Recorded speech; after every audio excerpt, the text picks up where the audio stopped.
Good evening. It's kind of late. I wanted to get this done before I go to bed tonight. There's a little story to this poem. It's kind of brand new. Um, a few weeks ago, I was listening to a YouTube um, clip of a performance of Beethoven's Sixth Symphony. Um, anyway, somehow I just caught the mood of the piece. I became, kind of indescribably happy, which isn't maybe that unusual. This has really kind of had a depth to it. Maybe Abraham Maslow would have called it a kind of peak experience. I was kind of tearful with it. I have these as I've gotten older. I have these more. Um, I'm kind of grateful for them. It seems an antithesis to what I might be feeling most of the time these days because things are so fucked in the world. But anyway, and as I was listening to it, and I was having this welling of feeling, and then toward the end of it, the line or what became the title of the poem, "The Unbearable Happiness of Listening to Beethoven's Sixth Symphony," came to me. Um, Kind of after that, the novel, "The Unbearable Lightness of Being." I think I stole a little bit of that feel from that. But also, I wrote it down, thinking I'm going to write a poem about this. This is the start of a poem, and poems do start like that for me quite often.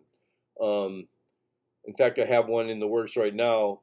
Something like walking the dog in the apricot trees at King's Orchard in November. So that's going to be a poem soon. Well, I'll publish it here when I get it down. But anyway, this one about the Beethoven Sixth, um, I kind of procrastinated a lot about getting to it. I've been really busy lately and just haven't got to it. I also had a lot of doubt about it. It seemed kind of a hokey thing. The title seemed kind of hokey and um, a little embarrassing even. I don't know. I have kind of weird feelings around all these things.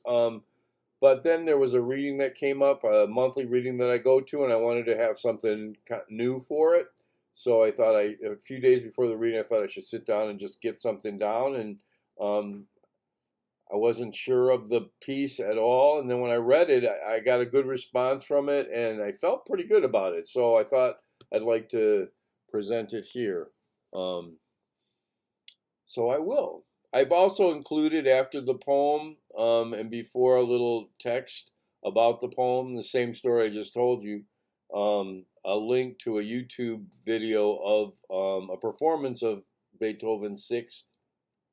I like this particular performance of it because whoever did the filming was sensitive to the score enough to kind of tune into different instruments and sections when they did solos. And I mean, there's just so many bright moments in this piece.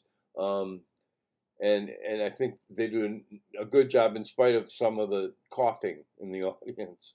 Also, when I was a kid, I played bass fiddle, and we played the Pastoral in my high school symphony orchestra. It was a large orchestra, and we did very well.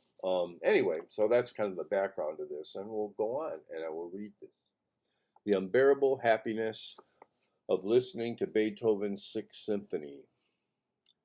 What else is there to say? The echo of horns, a wind through the wood, the little black and white bird setting aside anything that requires setting aside, the unfolding of longing, yes, a clarinet bird, the horn in the beech tree. What else? I walk the near shore once more. I walk where high wind pushes green seas against the painted cliffs. I see a bear and a doe, coyote and dove. This is all a dream in the sad world.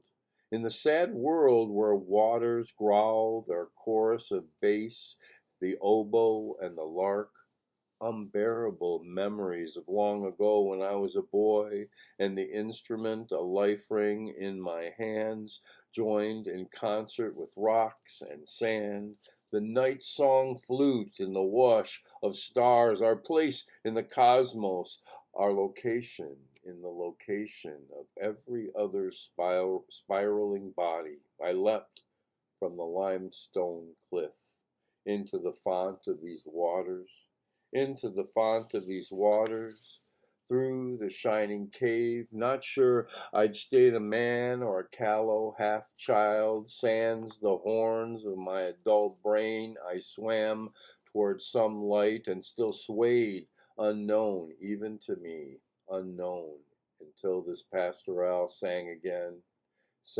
in my center, in the seizing water and binding breeze.